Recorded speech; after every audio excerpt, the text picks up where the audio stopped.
तो आइए एक शिष्य जाके अपने महादेव के दरबार में कहते कैसे, तनी खड़ा होके दीदी, तनी खड़ा होके, क्या बात है, शर्माना नहीं है। कहते हैं कि जो करता है शर्म उसका फूट जाता है कर्म। सही में, क्योंकि यही कर्म को बनाने वाले हैं और यही कर्म को बिगाड़ने वाला भी है। तो सगरो शर्मा जइहा लेकिन ए जाना शर्मैया। वैसे ना कहूँ दीना के दीदी तेज रहा। जरी हाथवा उठावा तो दीदी, क्या बात है, दोनों हाथ उठाइए, खाली मुड़िया लेके अइला, हाथवा घर में छोड़ देला। अभी भाई के साथ उठाइए ना भैया, पीछे से उठाइए। अब ठंडा ना है, थरी हटा के खैनी चूना बाद में लगाई है और दोनों हाथ से ताली बजाई है। बोलिए सच्चे दरबार की। क्या बात है, अभी भाई के शादी हो तो कब हमन भाई के शादी हम ही ना नाचबे। रोज रोज हम भाई के शादी होता है कि ना दीदी। तो सच्चे बोले हो भाई, और वो में भोजपुरिया गाना पे काम से लेके रोड तक नाचते जेबू। जब तक भैया विदा ना हो जैतून तब तक हुआ तक डांसे करते जेबू। और जखनी रोड पर सब कोई देखतू, जहाँ तक गाड़ी चलाए वाला ड्राइवर साहब देखतू। जखनी लाज ना लगता बा, लेकिन महादेव के दरबार में लाज लगती दीदी।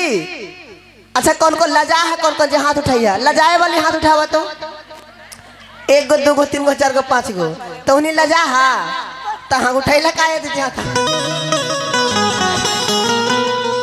अच्छा ना लजाए वाली उठावा हाथ, जे ना लजा हा, अब बाकी सब लजाए वाली हा। अच्छा अब ये देख लो कौन लजाए वाली हा, कौन लजाए वाली ना हा। जय हो, लजाइए ना दीदी। तो आइए एकदम न लजाना है। महादेव दरबार में बहुत ही प्यारा गीत है।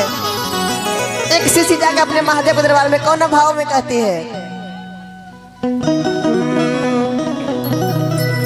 जैसन तो हर मन माया शिव गुरु ऐसन दिहा ज्ञानमा। महादेव से कहती है कि तोरा जैसन मन हवा वैसने हमने के ज्ञान बुद्धि दे, काहे कि हमरा के कुछ लूर ना हवा, तनी ज्ञान बुद्धि दे दा कि तोहर चरण में लटकर रहूं। कियर जैसन तोहर मन माया शिव गुरु ऐसन दिहा ज्ञानमा। अरे जैसन तोहर मन माया शिव गुरु ऐसन दिहा ज्ञानमा। हमरो या गानामा हाय शिव गुरु भजन सुनाई बोया गानामा। हमरो या गानामा हाय शिव गुरु भजन सुनाई बोया गानामा। जैसन तोहर मन माया शिव गुरु ऐसन दिहा ज्ञानामा।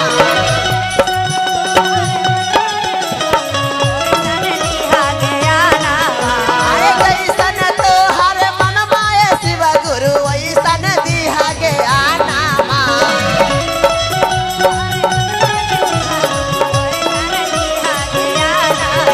अरे हमरो या गानामा हाय शिव गुरु भजन सुनाई बोया गानामा। हमरो या गानामा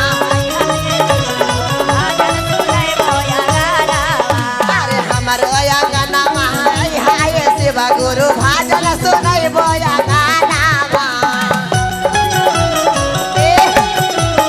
ओइसन हमर दियाना।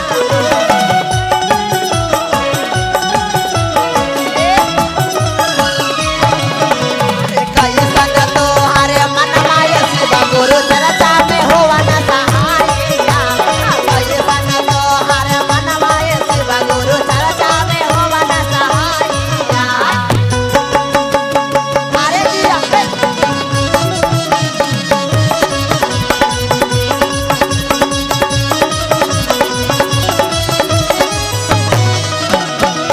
अच्छा लग रहा है दीदी, लेकिन हमरा ऐसे अच्छा ना लगा हो। अगर भगवान को महादेव को सच्चे दिल से मानते हैं तो एक बार खड़ा हो जाएंगे, सब कोई खड़ा हो जाएंगे, पीछे वाली दीदी भी खड़ा हो जाएंगे और इधर वाली भी। जो महादेव को सच्चे दिल से मानते हैं तो खड़ा हो जाएंगे एकदम खड़ा होके जी। और हमारे कुर्सी वाले भैया, पीछे वाले भैया, अगर सब में खड़े महादेव हो को जाइए, सच्चे दिल से मानते हैं तो भैया लोग भी खड़ा हो जाएंगे। काय चाचा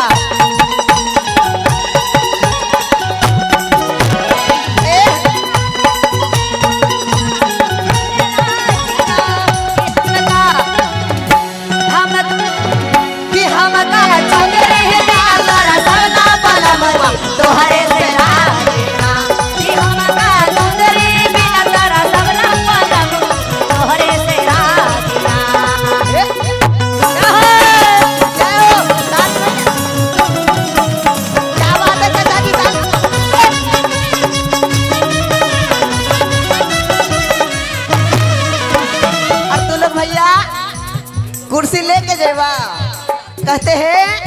कुर्सी नहीं आपकी है और नहीं मेरी है, ये कुर्सी टेंट वाले की है।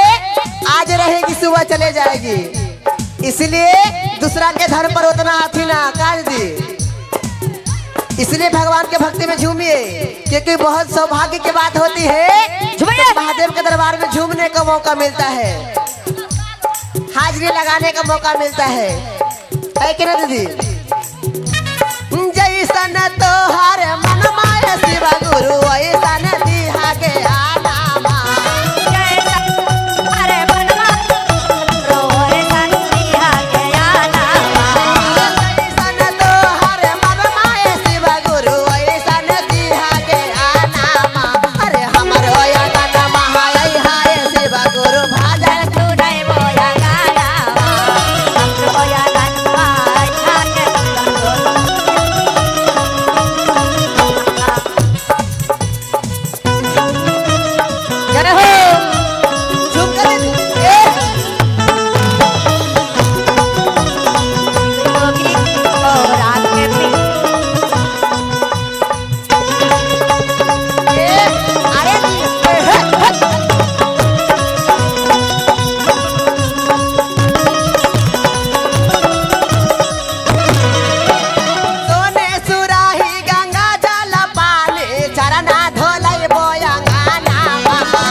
गुरु भाजन सुनाई बोया गाना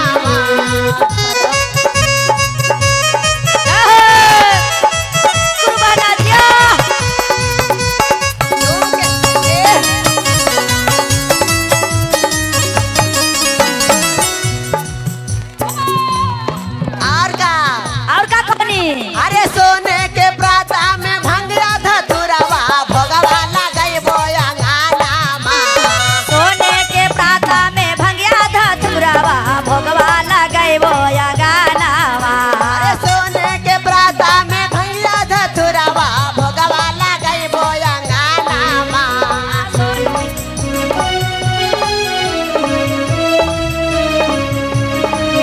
अरे हमारो या गाना महाई हाय शिव गुरु भाजन सुनाई बोया गाना। अरे हमारो या गाना महाई हाय। और महादेव से कहना है तेरे झूम के, जिनको भगवान सुंदर सुंदर हाथ दिए हैं तनी ताली बजा के ऊपर हाथ करके दीदी। हरे कंचन थाली कपूर के बाद हे आरती उतार बोया गाना।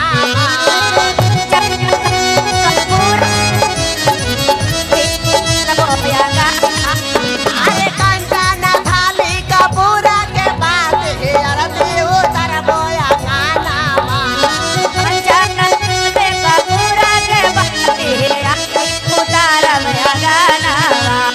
हमारो या गाना महाई हाय शिव गुरु भाजन सुनाई बोया गाना।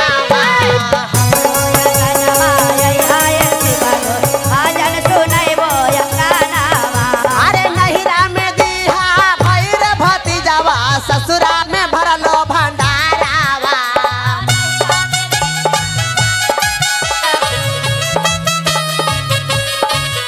अरे नहिरा में दीहा भैर भतीजावा ससुरा में भरलो भंडारावा।